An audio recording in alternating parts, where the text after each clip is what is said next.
Everyone, आज हम आपके सामने लेके आए हैं +2 क्लास का चैप्टर 7.5 बिजनेस स्टडी का है ये, जिसका नाम है कम्युनिकेशन संदेश वाहन।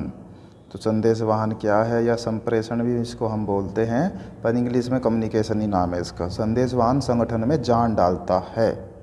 ठीक है, संदेश वाहन क्या करता है भाई? Pure life into the organisation. ठीक है ना, कम्युनिकेशन क्या कर देता है? ऑर्गेनाइजेशन के अंदर एक लाइफ मतलब एक जान डाल देता है। तो जितना कितना इफेक्ट है इस चीज़ का, यही आप समझिए। तो इसके मीनिंग के साथ और आप अच्छी तरह समझेंगे संदेश वाहन के बारे में। टूल किट से देख सकते हैं आप कि संदेश वाहन का क्या मतलब है। कहता है कि इसका अभिप्राय क्या है? तथ्यों, विचारों, भावनाओं आदि को एक व्यक्ति से दूसरे व्यक्ति तक हस्तांतरण करने व समझने की कला से है। जैसे अपने विचार होते हैं ना, तो दूसरे व्यक्ति को बताते हैं ऐसे ऐसे है, तो उनको उन चीज़ों को एक व्यक्ति से दूसरे व्यक्ति में जब बताए जाएंगे, समझाए जाएंगे, पहुंचाए जाएंगे, तो उसको कहते हैं कम्युनिकेशन संदेश वाहन।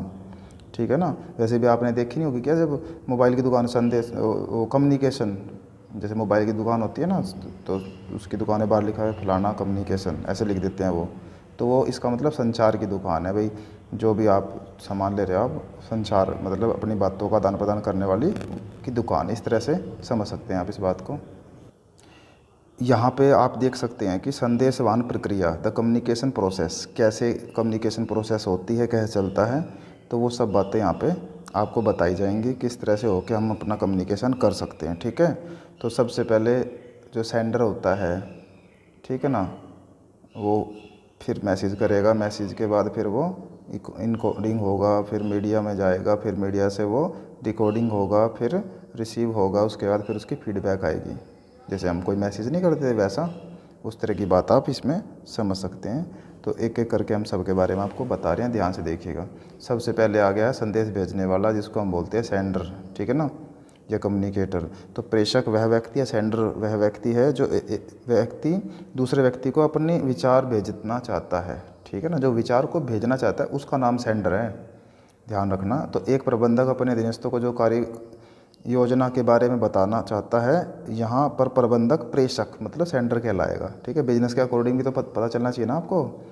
तो दूसरा है मैसेज, संदेश। अब यह है संदेश वाहन की विषय वस्तु है, सब्जेक्ट मैटर है ये। प्रेषक जो कहना चाहता है वही विचार है। इसके अंतर्गत संपत्ति आ गई, भावनाएं, फीलिंग, विचार, व्यूज आ गए, दृष्टिकोण आ गया, आदेश, ऑर्डर आ गए, सुझाव आ गए, सारे के सारे क्या आ गए इसमें मैसेज के अंदर आगे भाई, जो वो बोलना चाहता है, जो वो बताना चाहता है प्रबंधक अधीनस्थों को। उसके बाद फिर है आपका ये क्या बोलते हैं इसको, संदेशबद्धता, इनकोडिंग। इसका क्या मतलब होता है? इसका अभिप्राय संदेश को संदेश चिन्हों, सिंबल्स होते हैं जो, में परिवर्तित करने वाली प्रक्रिया से है। उदाहरण के लिए संदेश प्रेषित करने के लिए शब्दों, इशारों, चित्रों आदि का प्रयोग करना। जैसे आप भेजते नहीं हैप्पी बर्थडे का मैसेज, तो उसमें केक का फ़ोटो सा भेज देते हैं, तो वहाँ से केक का फ़ोटो देखते लग जाता है हाँ भाई कुछ विश किया जा रहा है। तो इस तरह से आप एक संदेश, चित्र, इशारे कुछ भी आप संदेशबद्धता के अंदर, इनकोडिंग के अंदर डाल सकते हैं। फिर उसके बाद चौथे नंबर पॉइंट आपका है जो मध्यम, मध्यम नहीं, माध्यम, मीडिया या फिर संचारण। तो किस तरह के मीडिया आप प्रयोग कर रहे हैं अपना जो संदेश वाहन है को करने के लिए, क्योंकि संदेश वाहन तो किसी भी तरह हो सकता है, फेस टू फेस भी हो सकता है, मोबाइल से भी हो सकता है, टेलीफोन से भी हो सकता है, ईमेल से भी, संकेतों से भी। तो सारे के सारे ये क्या है, माध्यम ही है। तो वह यही बताना चाह रहा है कि वह व्यक्ति जो संदेश भेजने का इच्छुक है, उसे संदेश वाहन किस माध्यम का प्रयोग करना पड़ता है। ठीक है ना, तो जिसका भी वो प्रयोग करेगा, आमने सामने भी हो सकती है, वार्ता भी हो सकती है, पत्र लिख कर भी हो सकता है, तो कोई भी तरीका वह प्रयोग कर सकता है। वो स्थिति के अनुसार ही चुना जाएगा भी कौन सी कंडीशन, कौन सा माध्यम अच्छा रहेगा। उसके बाद है संदेश वाचन, डिकोडिंग, मतलब प्रेषक द्वारा विचारों को संक्षेप में चिन्हों या चित्रों आदि के रूप में भेजा जा सकता है। सही अर्थ समझना संदेश वाचन कहलाता है। सही अर्थ समझना संदेश वाचन। जैसे पहले टेलीग्राम जाता था, तार जिसको बोलते हैं, में बड़ी बात को छोटे शब्दों में लिखकर बताया जाता था। जब तार की का प्राप्तकर्ता उस शब्दों के विचार को समझने का प्रयास करता था, तो प्रयास को संदेश वाचन कहते थे। जैसे हम छोटी सी बात में बड़ी बात बता देते हैं ना, तो उसको समझता है वो सामने वाला, तो जो समझता है उस बात के गहराई को, वो संदेश वाचन है।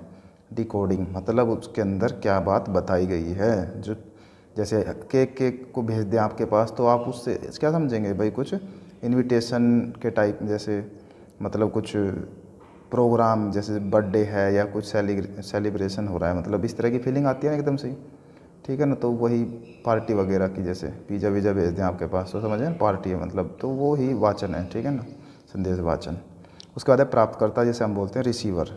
तो प्राप्तकर्ता वह व्यक्ति होता है जिसके लिए संदेश भेजा जाता है, रिसीवर। जैसे एक व्यक्ति ने दूसरे व्यक्ति को मैसेज भेजा, जो मैसेज प्राप्त कर रहा है वो रिसीवर कहलाएगा। वापस जानकारी या प्रतिपुष्टि, जिसको हम फीडबैक बोलते हैं।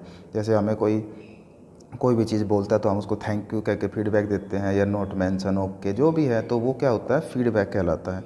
तो जो प्राप्त करता है, रिसीवर है, जो मैसेज आने के बाद उसके बारे में क्या राय दे रहा है, ठीक है, अच्छा है, जो भी है वो समझ लिया है मैंने आपकी बात को, तो वो फीडबैक कहलाता है, ठीक है ना,